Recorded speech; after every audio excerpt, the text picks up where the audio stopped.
Entrepreneur Masterclass powered by Stellapop. It's called Chef's Table, How to Build a Highly Anticipated Marketing Menu. And this is part 2 of a multi-part masterclass series by Stellapop on marketing. So stay tuned for future parts. I'm Tian Wong, founder and host of the Big Idea CONNECTpreneur community, which is a global community of over 25,000 investors, founders, and business leaders around the world. I'm also CEO of Opus 8, which helps companies and alternative investment managers raise money through our network of over 3,000 accredited private investors, angels, and family offices throughout the US. Today's masterclass is scheduled for 60 minutes and it will be recorded. We will have time for Q&A, so if you have any questions for our instructors, please type them directly into the group chat, or you can private chat with our co-host and CONNECTpreneur community manager, Skylar, or you can just raise your hand after we start the Q&A and ask the question yourself. So without further ado, I'd like to hand it over to Mike O'Grady, who is the founding partner and CEO of Stellapop, focused on creative business solutions and results-oriented growth for the last 20 plus years. Stellapop has a collaborative, innovative community approach and culture. And speaking from personal experience, having known the principals for many, many years myself, I can say that they're truly one of the nation's top creative agencies, and you guys will soon see why. So, Mike, thank you so much for joining us. Welcome, and we appreciate your sharing your wisdom with the CONNECTpreneur community today. Thank you, Tian. We really appreciate it. Happy Friday to everybody. Welcome. I also want to introduce my two co-hosts, Kelly Fisney, the marketing director and our social media expert, and Jessica Stadler, our marketing manager. They're going to be helping me today. So again, what we're going to work on today, Masterclass 2, is all about pre-launch strategy. And I think the secret to this is we're building strategy and tactic ideas that will allow you to kind of go forward and build all the pieces of the puzzle after you've built your brand. Masterclass 1 was all about branding.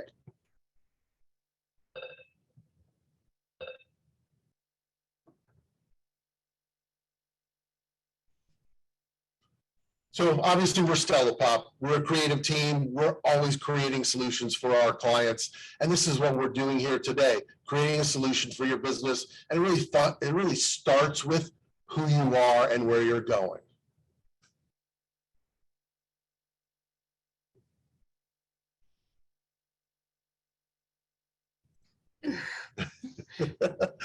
So we want to recap where we were in the first class. So we talked about cooking up your brand. And it's really that secret recipe that lets you set yourself apart from the whole world. And the kind of the piece of the puzzle that I like to think about here is your brand is like your favorite restaurant. Whether you go to a beach dive to have fresh mussels, or you go to your favorite French restaurant, or you end up at a food truck where you get the best fish tacos in the world. Those secret ingredients, all the pieces of the puzzle, it's the same as a restaurant. How you build it and how you present it are really critical, and they separate you from the marketplace. Right, so last time we covered how to prep, cook, and serve your brand. So all of those brand attributes, which Mike will get into in a minute, those were really the building blocks before we get into today's meat of the menu. Yeah, so let's start with prep. When you're building a brand, again, I just want to quickly recap this because I do think it's important as we're going through marketing. We're still touching on the branding pieces. Prep is all about that discovery, that identifying your audience, who you are and who you want to connect with. And I think the secret sauce a lot of times there is also having someone in your company, maybe CEOs, entrepreneurs, or founders are your persona that you want to chase after. It's always nice to have someone in your group, in your team, that meets that audience identity. Key differentiators. Every single company on earth has that thing that makes them special. What separates them from the competition? And I think the more time you spend in branding and talking about that, 6 months, a year from now, your business will be way better because you and your team have gone through those pieces of the puzzle. Messaging and positioning. That's the cooking it up part. I really like to start with positioning, it's who you are as you sit in the world. And it really comes down to those differentiators and what separates you. And the messaging is, how do you take that positioning and put it out in the world, message it creatively in a way that connects with people. And then the end piece of the puzzle is your brand story and your identity. That's the serving up your brand to the whole world. It's what a restaurant does as they experiment with their new creations for their menu. And it's really what you're going to put out there in front of the whole world. So something we talked about last week that's really important, and we do this in discovery, and I just wanted to touch base on it briefly because I do think it has a lot to do with your marketing tactics and strategy, are brand attributes. So it's, again, how the world perceives who you are. And the first two are kind of connected together, and I'm going to start with kind of a business analogy. Every car brand has multiple product lines, and those product lines are purposeful. GM has Cadillac, Ford has Lincoln, Toyota has Lexus, Honda has Acura. Those basically break into that economical and expensive attribute. They've figured out how to position themselves so they can help the consumer, the end user, find the product that fits them the best. And I think that if you take the first four, the first two groups, sometimes necessity is not always economical. A good example would be, let's say you had a product that the Red Cross used to basically help during a hurricane, and it was a necessity item for that moment, but maybe it wasn't super economical. Maybe it's in the middle. So the more of these attributes you figure out with your team, the better your brand will be. We look back at this, every brand we've ever created, we've done this attribute scale. Every company has thought they were one thing, and they always ended up being a little different at the end. So it's just a great exercise and why we went back to it. And the other one I wanted to use is just a great example of branding is serious versus light. Every brand has a way of looking at who they are. A bank, they may be very serious. They may use serious colors and imagery, whereas Stellapop is actually a very light, kind of fun brand that we want to connect with people with our humor. So again, I think the hard part here is a lot of people want to go right down the middle, but the more you move to each edge, the stronger you'll understand what your brand looks like. As soon as you define who you are as a brand, it can relate back to your font choices, your colors, just like Mike was saying. For a bank, for example, they would use a serif font, and that relays kind of trust for their consumers, so they know, all right, my money is going to be safe with them. However, for a lighter brand like Stellapop, lots of color, very bold, kind of out there creatively, and we tend to use a sans serif font, which you can see on the screen right now, which is a little more consumable for whatever customer you're talking to. I just think about your brand. It used to be 10,000 times brands where you see 10,000 brand images a day. It's got to be 30,000 today. It's such a competitive landscape. And if you don't have those clear brand differentiators, it's hard to create brand differentiators when you're marketing your product. And it's really powerful for your brand. Right. And so Skylar's going to drop a link to the brand attribute scale in the chat. And what you can do is fill it out at your leisure. And once you're done with that, we'll send you something determining kind of what brand you are based on the answers you provided. And I'll go over a bit more while you take some time to download. Again, I think it's a great exercise for your team. Like if you look at casual to formal, I mean, that seems very similar to light and serious. It's just that nuance. How close to light would you want to be? And really, how casual is your brand? And I think those pieces of the puzzle, if you figure them out, even if you're just rebranding or making a slight pivot, I think it will help you to tell your story in the messaging and positioning end of the story. So right now, we're going to talk about a menu. Your brand is a menu. All those recipes that talk about who you are, it's your menu. And right now we're going to take that menu and we're going to build a plan, the strategy and tactics for going out into the marketplace from a very high level. So the first time around, we went over kind of cooking up your recipes, kind of figuring out who you are and the basic building blocks of that. Now we're going to get into the touch points and how you relay who you are to your consumer. So touch points, I like to think of it as a pathway in your lawn, and all those stepping stones lead to that possible sale. It's how do you get someone from just meeting your brand to letting them consume pieces of the puzzle. The first, again, how do you interact with prospects? The first stepping stone is paid. Every network, think of every network, TV networks, magazines, your cable provider, they're all networks. They all have audiences. In order to increase the number of impressions and get in front of people, paid is the number one way to get in there. And we'll talk about that in a little more detail on the next step. Owned. It's everything your brand, your company creates to tell your story. Whether it's a blog, an article, a webinar, a podcast, any piece of the puzzle, it's an internal piece that you share with the world, and it's a way for you to connect and tell your story. Earned. One of my favorites is earned. It's all about this connection. When someone sees there's real value in what you're doing, this is the best mint julep chocolate chip shake. I'm going to take a picture of it and I'm going to send it to the world and say it's the best. Or you're out in the community doing volunteer work and NBC4 covers that moment. It's that giving you recognition for what you're doing and connecting people to your brand. Touch points, I think they're one of the most valuable ways to measure sales. And on average, it takes a consumer about 7 touch points to become a loyal customer.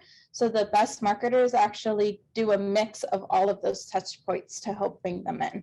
I think if you measure that number, we typically go from 3 to 7. I think Jessica's right on spot there, but I've heard of 20. It really depends on how complicated, a medical device could take a lot more touch points to educate the doctors that are going to be the consumer of that product. Right. So first we're going to get into paid media, the first kind of touch point. And we like to think of this as kind of an appetizer. It gets things started. It entices you to want more of the menu. It's something extra that you pay for, but it kind of tantalizes your taste buds, gets people interested in you outside of just the main course. First, before we cover anything, we're going to kind of go over digital versus analog. Analog, I'm sure you are all very familiar with. These are traditional placements, like for, say, a magazine ad or a billboard, and we'll go over those in a bit more detail. Digital, that's all online. That's where you're going to pay to reach more people outside of your normal audience.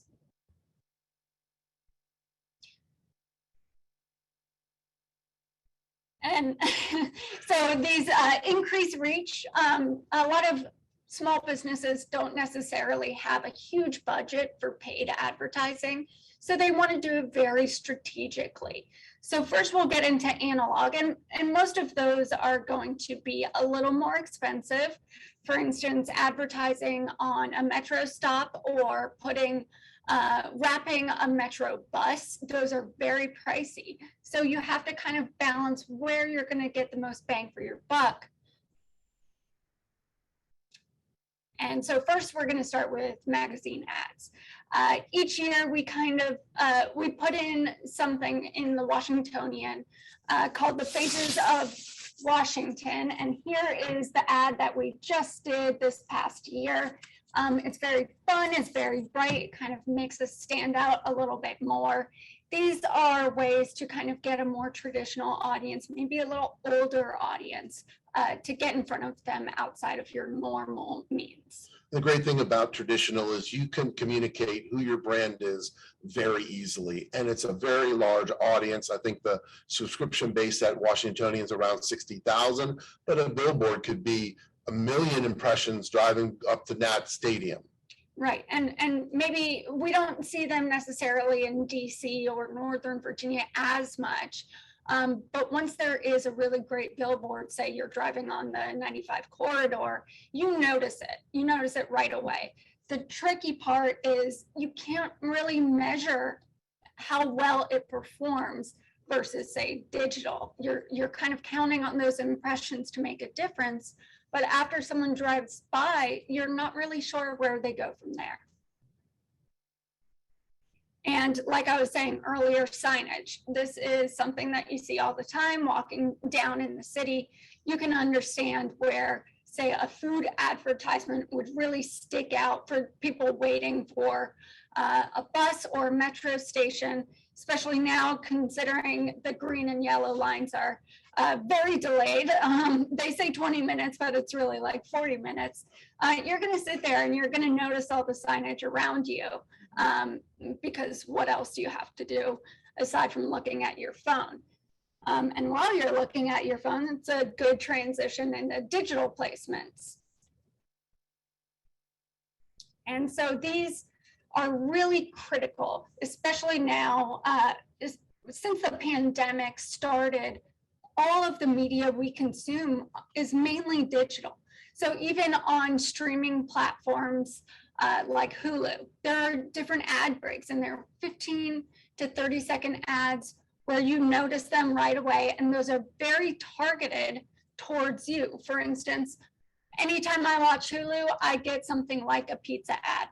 And they know their target audience, because every time I'm watching TV or binging a show, I crave pizza. So what am I going to do after I see that ad so many times? I'm going to place an order with a pizza restaurant in order to kind of take action on that item. Another way is music streaming. So Pandora, YouTube Music, Spotify, all of those are really great ways to reach a kind of younger audience in their day-to-day life. I mean, so many people, if you look at a demographic, or back to kind of our prep, cook, and serve piece of the puzzle, building a brand, understanding your audience and who your personas are, your persona may not consume terrestrial radio. If they're a Gen X, or you may need to connect with them in a different way. And I think there's a lot of connected TV and a lot of kind of online platforms that allow you to make that connection or touch point. Another way a lot of businesses don't realize that they can do this is, those ads that you think of something, you Google, say, fuzzy slippers, and you really want a pair of fuzzy slippers, but then you kind of forget about it. These ads that show up on news sites like CNN, MSNBC, Fox News, anytime you see these display ads on the side of your screen, maybe at the bottom of your phone, those are kind of following you around the internet with something called cookies. Not something you eat, but kind of a digital tracker that lets those touch points unfold. Just like pay-per-click, if you search something, you're going to get results right at the top of your Google feed, and you're most likely going to click on the top results because it is on the first page. You pay for those placements. Very specific targeting based on your audience, what they're interested in, so that you can get the biggest bang for your buck. Now, social media ads and influencers. You don't have to be a restaurant to use influencers or social media ads. It's incredibly valuable. For instance, B2B companies are starting to realize leveraging LinkedIn ads is a huge way to reach audiences that you wouldn't otherwise be in front of. We use it for a lot of our clients, and you can really get into the nitty-gritty targeting based on someone's position or role or their past experience or the industry that they work in. Another way is to use influencers. Now, they appear on all platforms, not just Instagram, but for a bakery we have a client for, influencers are a key way to get in front of trusted audiences, and there can be influencers that are massive and there can be micro influencers. Both have different ways of influencing their audiences to try out your product in a little more authentic way. There's every level of influencer. You don't have to have a $1 million budget to work with an influencer. Researching is very easy online. And I think I want to go back to the social media ads. It's so important. We talk to our clients all the time about this. So many people are interested in building their followers. And I think that is a strategy, and it does work over a very long period of time. Most of us are not Beyonce or a superstar. We're just regular businesses telling our story. But social media is really about the media side. They've built a really powerful back end that allows you to see who you're connecting with, and they give you these incredible, insightful tools that allow you to target the correct audience you want to go after. So our next course is the main course. And honestly, owned media is where you're going to put, we call it blocking and tackling at Stellapop. You do it every month. Your business is going to run marketing from the day it's born till the day you sell your business. It's always going to be a part of it, and owned media is really that stake on the plate. You're going to want to execute every month and deliver owned media.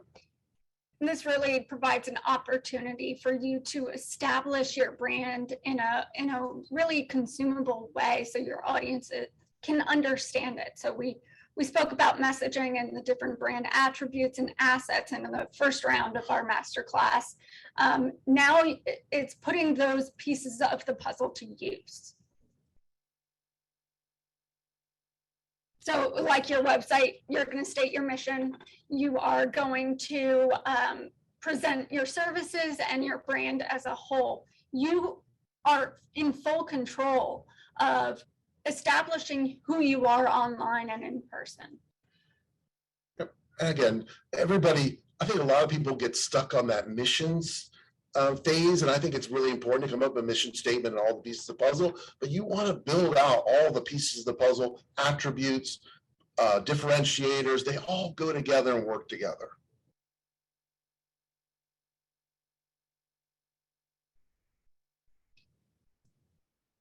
So in our basically touch point journey, everybody ends up at your website. It is the #1 validation tool that you have. The great thing about a website is sometimes it's hard to look at a website and know how large a company is. It is probably the most valuable tool that you will own. It has a very long life. You will be building it, rebuilding it the whole life of your business. And I think all the content within there, one good example is your blog articles. Your blog articles can tell every minute detail of what you do. It's a great way to connect. And we always talk about expertise and resources.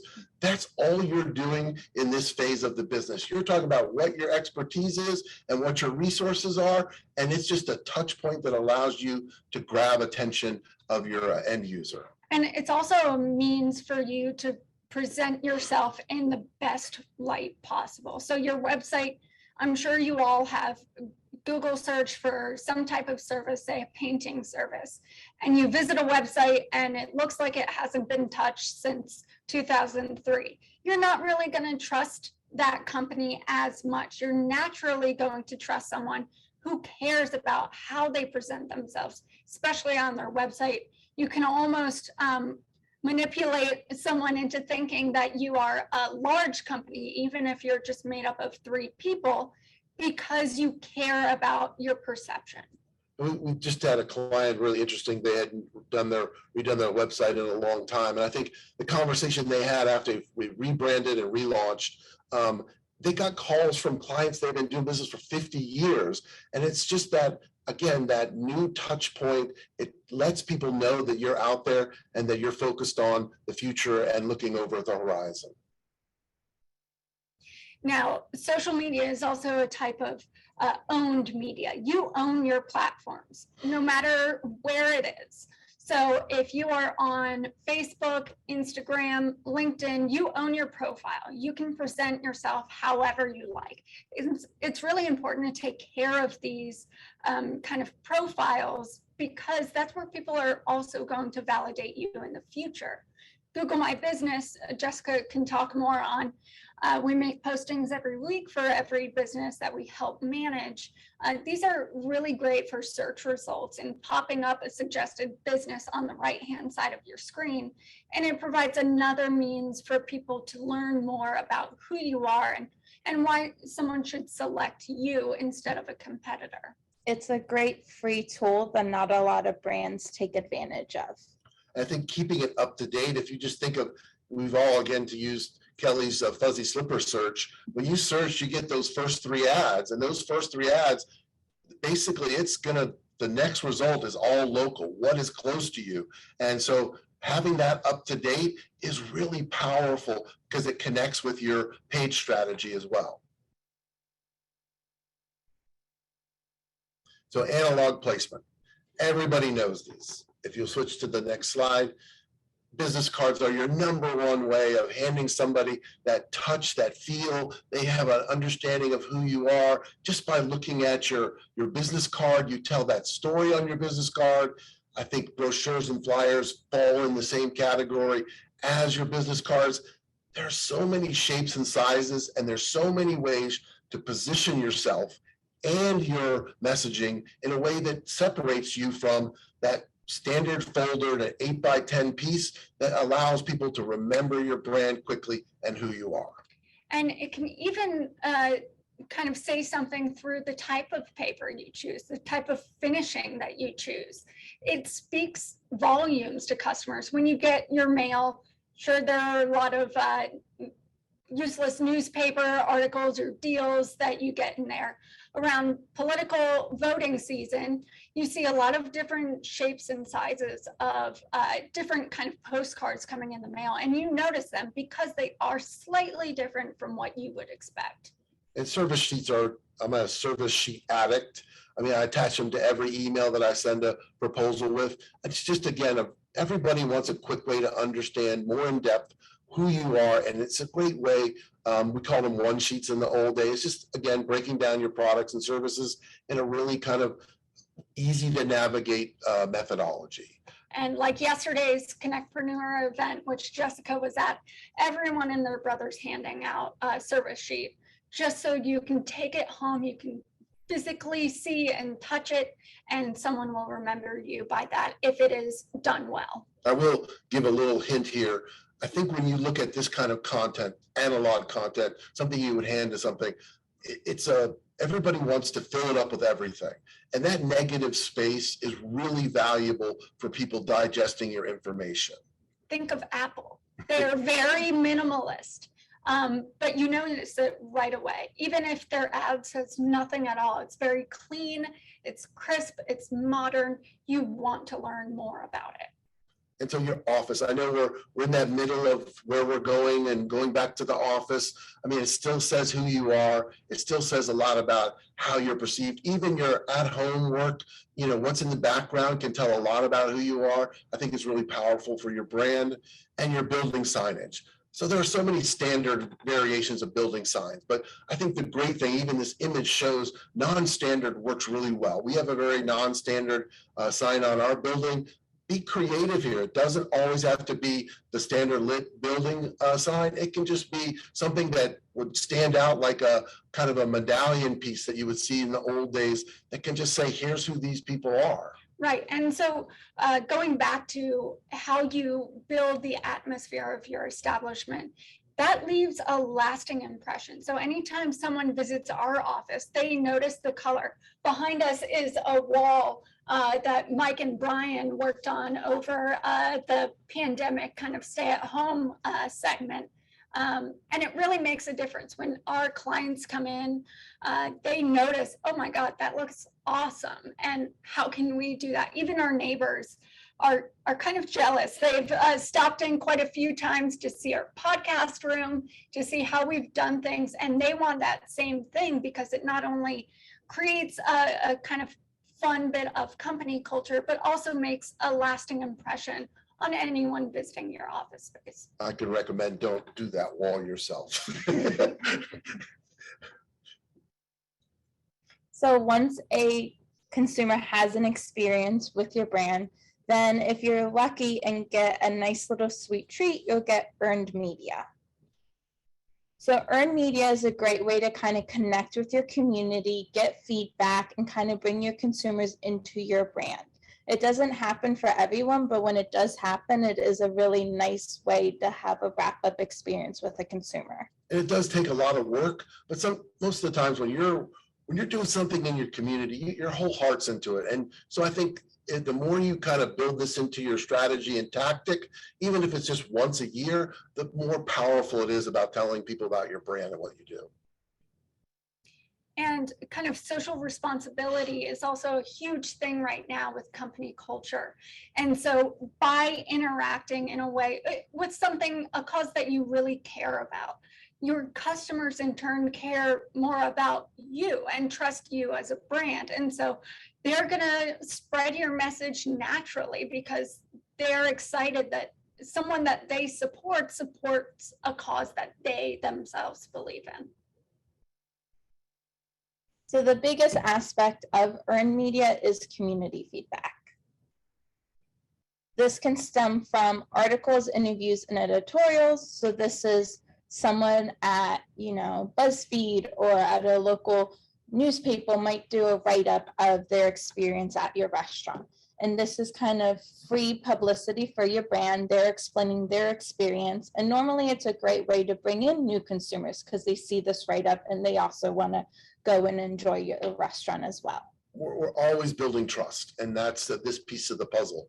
The more people are involved with your brand, the more people that aren't involved with your brand will trust your brand. So I think it's a great way to connect. The next biggest piece of the puzzle is reviews, recommendations, and references.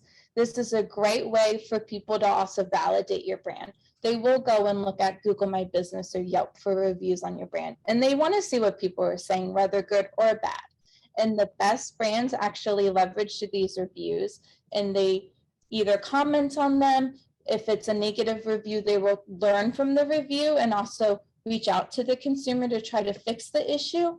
And then if it's a positive review, they'll also be able to use that in the future to help grow their business and have other consumers want to experience their brand as well. And so when you're looking for something like, say, pizza or fuzzy slippers, you are going to look at those reviews first. People have, relatively normal expectations. If your reviews are all bad and no one responds to them, that immediately tells your audience you do not care about them.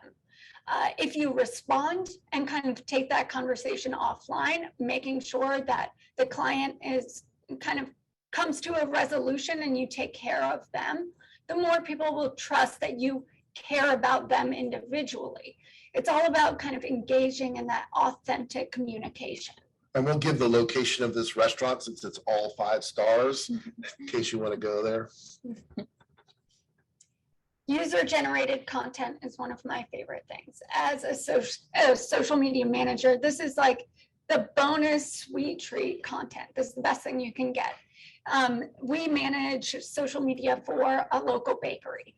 When someone goes to the restaurant and posts on their own feed a photo of their experience and they say, oh my God, this croissant was so tasty, so buttery and delicious, and present it in a beautiful manner, that is free coverage. And so then as a social media profile, we can ask them for permission and repost it to our own page. And it's kind of, we scratch their back, they scratch ours, they get that kind of additional coverage and exposure, as well as we can say, look, this person is validating that our stuff does taste really good and you should probably try it too. I think the key here is when we talk about social media, we talk about consistency, and we'll talk about authenticity next, but consistency is the critical piece here so that you will get that interaction. And it just requires, a little bit of dedication to keep posting and sharing your content and your messaging, and you'll start to get people to interact and engage with it. And most businesses kind of think of customer service and marketing as two separate items. It is no longer that way. The first place you're going to go to complain about your airline flight is Twitter, right? Those poor companies have to deal with it all the time, but that's where you get something resolved. So making sure that you have a team prepared to respond to those comments, respond to those mentions and DMs, and taking care of the consumer is a way that shows them, hey, this company actually cares about each individual that it comes in contact with. It builds that trust over time and ensuring a positive relationship. And this is all kinds of business, not just retail business, not just large United Airlines. I mean, I just had an electric bike that had a problem, and it was a very long process of trying to get through their way of dealing with it. And finally, after 6 or 7 emails, I just posted, "This is not what I expected."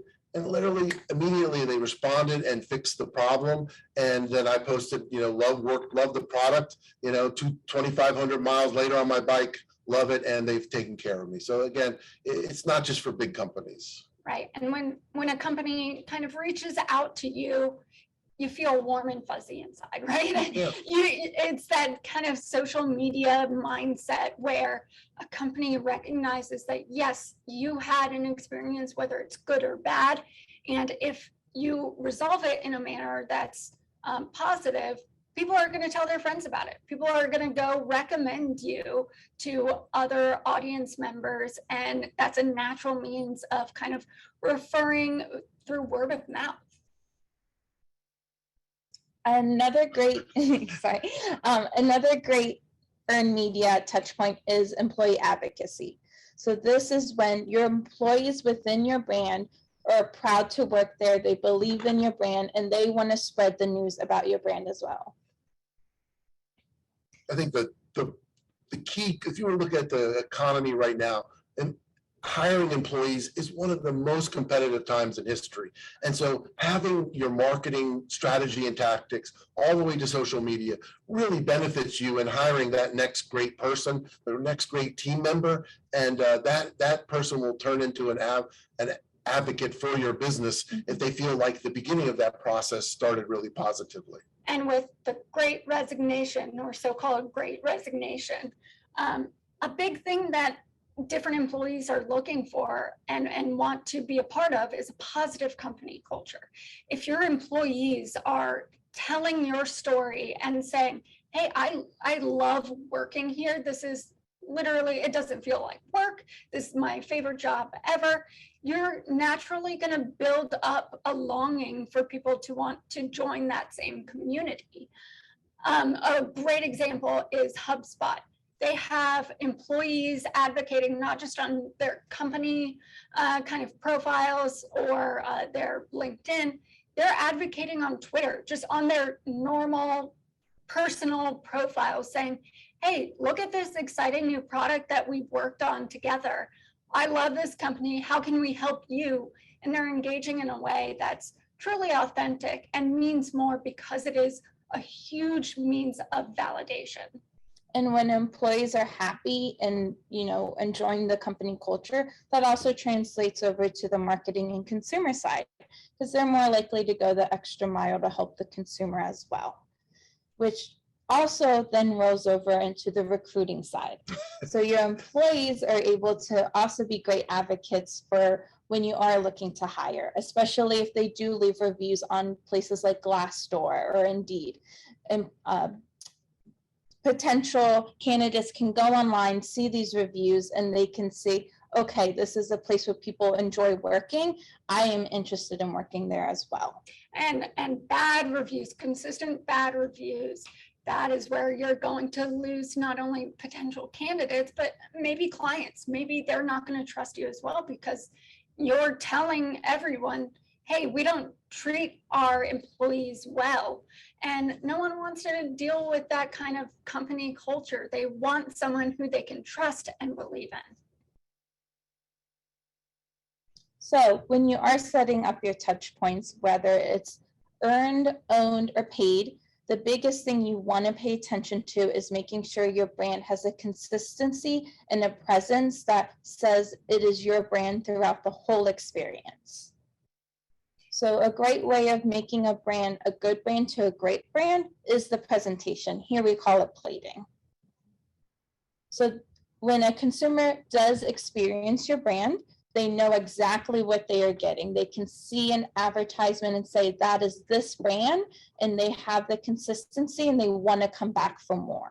And it's all about the experience, right? So when you go to a restaurant, I'm sure many of you have kids that you get annoyed with taking a picture of their food before they start eating it.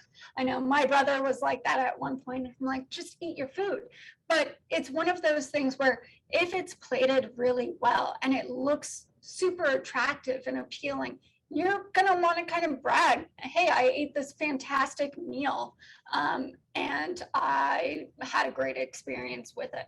Every restaurant differentiates themselves. Family style, plates one way, 5-star, plates another, food truck, plates another. I think it's really a great indicator of who you are.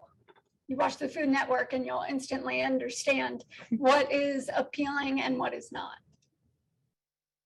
So one of the most iconic brands that has the consistency standard throughout all of their locations is McDonald's. So as you can see here, once you see those iconic golden arches or that bright red, everyone automatically thinks McDonald's. This is a standard they have set across the world. So no matter what country you're in or where you're ordering, you know what you're expecting and you know their brand. They've established this plating and that is their identity.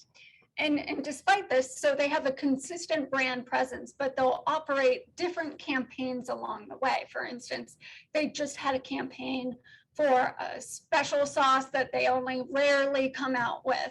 And so they put all of their effort behind this campaign, made it really exclusive, but everyone still knows it's the McDonald's brand.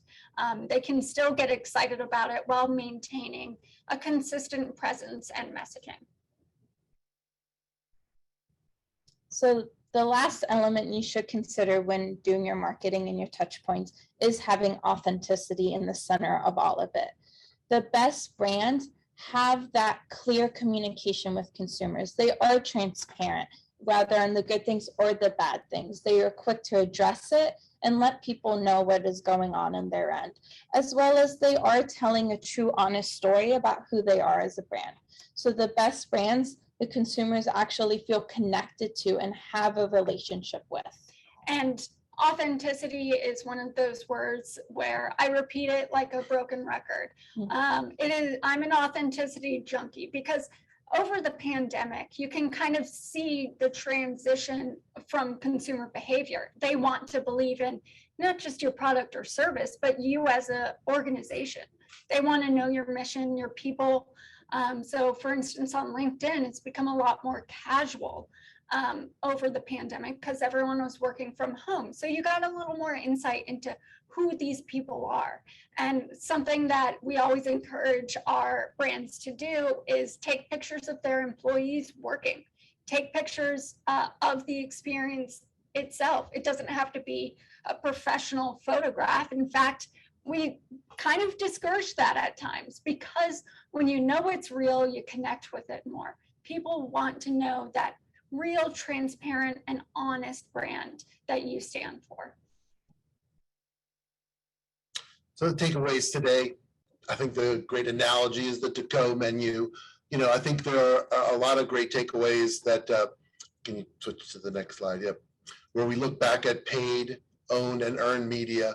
They're the three key touch point areas. They allow you to build that strategy, and every business is different. You don't have to build it exactly like we're here kind of pulling all the pieces together. You could have, you know, a small paid budget and then a very large own that you're kind of self-creating. And then you could be, you know, challenging yourself to build up your earned media placement. So I think in general, the takeaway here is strategy and tactics. They're all about a journey and they're all about you building a custom strategy that works for your business. It doesn't matter if you're a large business or small, they work. And the secret is you're going to run them for the rest of your business life.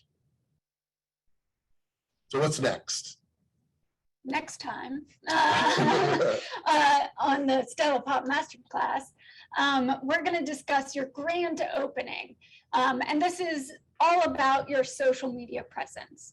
A lot of businesses kind of misunderstand the point of social media. It's not about followers, it's about engagement and kind of creating that extra touch point, that relationship that you can rely on over time. So we'll go over in detail what kind of things you need to look out for and how you present yourself on social media, on the different platforms, and cater to your audience. You don't have to be everywhere. For instance, if your target audience is a 55-year-old CEO, then you're not going to necessarily reach them on TikTok. However, it might be good for, say, Gen Z to reach them there. So determining where and how you use social media is extremely important in today's environment, and we'll go over that next time. And this social is display advertising. So we are going to talk about geofencing, geo-targeting, search retargeting, all the kind of pieces of the puzzle that work with display and basically our touch point connected to social media. And I think there's a huge value because a lot of these pieces of puzzle small businesses cannot access, and we're going to give you some of the roadmaps there. So thank you very much.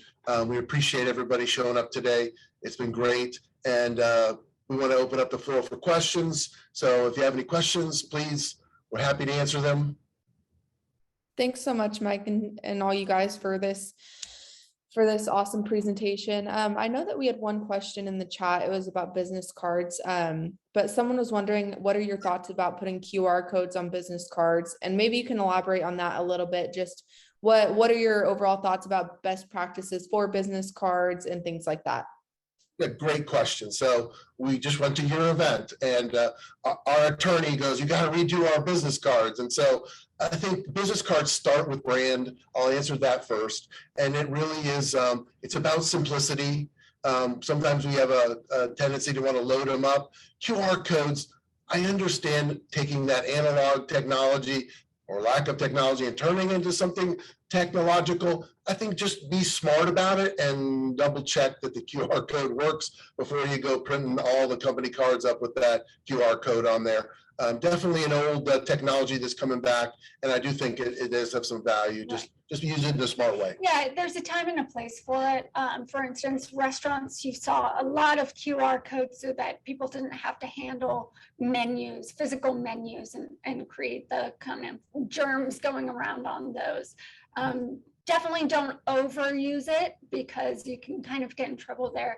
But it is a strategic choice that you should consider. And Sue, I think just to answer your question directly, my mom would not know how to do a QR code. So if your target audience is an older kind of generation, QR codes might not work. But anything below my mom, 80 years old, I think is fair game there, might work really well. Okay, thanks, guys. That's great advice. I mean, to that point, would you say that the best practice would be to put on your website URL or QR code, or just kind of depending on your audience? Well, I think on a business card, you want a very general QR code. You don't want to go to a specific landing page. You know, again, I'm sorry to talk about this again. Double check. We had a client that just ran a magazine ad and the QR code didn't work. So be really cognizant about checking them out before you launch them, because it could be a really valuable piece that you've put a lot of thought into and have 7 or 8 touch points, and you want to make sure that delivers for you. Another thing to keep in mind here is how mobile friendly your website is. So if you're using a QR code and it takes you to a PDF that isn't really necessarily formatted for mobile, it's going to be almost pointless because it's really difficult to navigate. So making sure everything is optimized for mobile usage is also key when choosing to use QR codes. You're welcome, Sue. Thank you. Good question. Awesome. And what are your guys' thoughts about having like your physical address of your company on your business card? Do you think that's a good thing to include or leave that out? I still think you put them on there. I think, there's so many ways that people, maybe someone's driving to your office and they just grab your business card. I still think it works, but I think you have to kind of determine your specific situation. I'm going to be really curious to see with, large companies, a lot of Wall Street is going to be working from home. Are they going to put their address on their business card? So I think there's a lot of different strategies you have to consider there. Right. And if you have a virtual office, you can get mail delivered to a certain address, but not necessarily work there. So just consider whether it's right for you. If you're going to be physically available, it is something that you should kind of consider if you're not going to be in a physical location all the time and people can't visit you. Okay, perfect. And back to your landing page comment, is there anything on your landing page specifically that you think would be important to include or important to exclude on that matter? So I think landing pages are a great way to create custom connections. You want to create a landing page, let's say it's for a specific product or service that connects right to that point. And then the consumer can go back to your main page and look through all the offerings, but it really should be a specific message and positioned in a way that they're understanding, I connected here and here's why. Yeah, and know the difference between landing page and your website. Say we put something in the Washingtonian, we build out a specific landing page to really kind of ring true to the message that we're presenting, especially if it's kind of creatively out there. If it's going to be just a kind of generic, you want to kind of build awareness around your brand, then I'd say choose your website homepage instead. Okay, got it. And what are your thoughts about LinkedIn? I mean, for business to business, do you think that LinkedIn is like the new company pages? Like, are they the new website, or do you think that they should have a website outside of their LinkedIn page? Always have a website outside of your LinkedIn page. LinkedIn kind of uses it as a tool to connect with people. Their algorithm is really interesting, and we'll get into that next time. But it is a means more to connect with your audience, any kind of network connections there, as well as to get in front of new audiences with advertising. But it's more about building that kind of culture and exposing it so that everyone can see what you stand for. And I think to Kelly's point, the social media networks are changing their algorithms so fast. It's almost every 30 days that if without that website, you could miss some opportunities to convert. Yeah, Totally. Facebook is the biggest culprit of changing things around, and I'm not a fan of Mark Zuckerberg after all he's put me through. So those algorithms you have to be cognizant of because they can change your reach and who you're talking to pretty dramatically. So having that website as a backup, as well as being searchable on the internet. LinkedIn isn't necessarily going to pop up first. However, if you use kind of SEO keywords, you can show up in search results more easily. You also have to keep in mind not everyone might have a LinkedIn. So you are limiting your audience to just that platform as well if you choose to not have a website. Definitely. Those are great points. And for our last question, just on the topic of social media and these pages, what have you guys seen that's, I guess, the best practices to drive engagement towards your social media pages in regards to marketing and things like that? So followers are a vanity metric. Every company we deal with, it's kind of one of those things where I have to say it time and time again. It doesn't matter how many followers you have. It matters who you're talking to. So if you're a local bakery, you don't care about people in Bangladesh coming to DC to visit your bakery. You want to talk to people who will be valuable to you, and you're talking to them directly. So kind of having a position where you don't sell all the time, that's another thing a lot of companies tend to get wrong. It's not about promoting yourself. It's not about promoting your services or creating offers or deals. People are more interested in kind of you providing valuable content to them. What can they get out of it? It's what do they care for? So building content that someone can use will more likely get you engagement and an actual consumer at the end of the day. And just to follow up on what we said before, consistency is be consistent.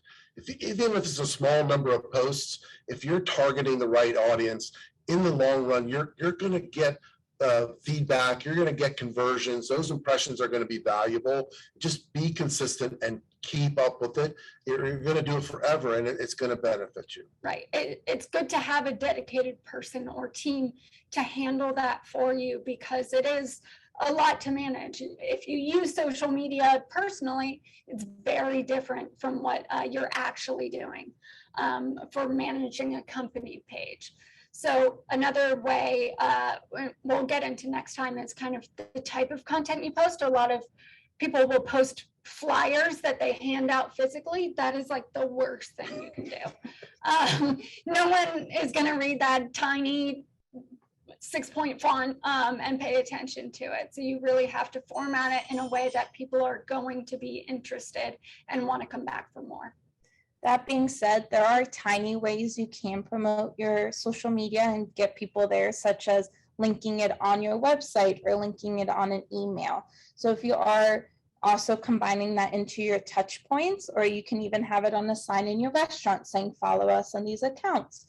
Those are little easy ways to get people to want to go to your social media. Awesome. Thank you guys so much. And it looks like we're about out of time, but I did want to let everyone know that I posted the part 1 of this class in the chat just now. So if you want to go back and watch that, please feel free to, and we'll make sure that you all get the invitation to part 3 of this class, which should be within the next couple of weeks. So keep a lookout for that. But the Stellapop team, thank you so much for this awesome class today. And thank you to everyone else for being here. And it was super insightful and helpful. So we're happy to have you back for part 3. So thank you so much. Be sure to follow Stellapop on our social media platforms. We're on LinkedIn, Twitter, Facebook, and Instagram. And to quote Julia Child, save the livers. Thank you, guys. Thanks, guys. Thanks, everyone.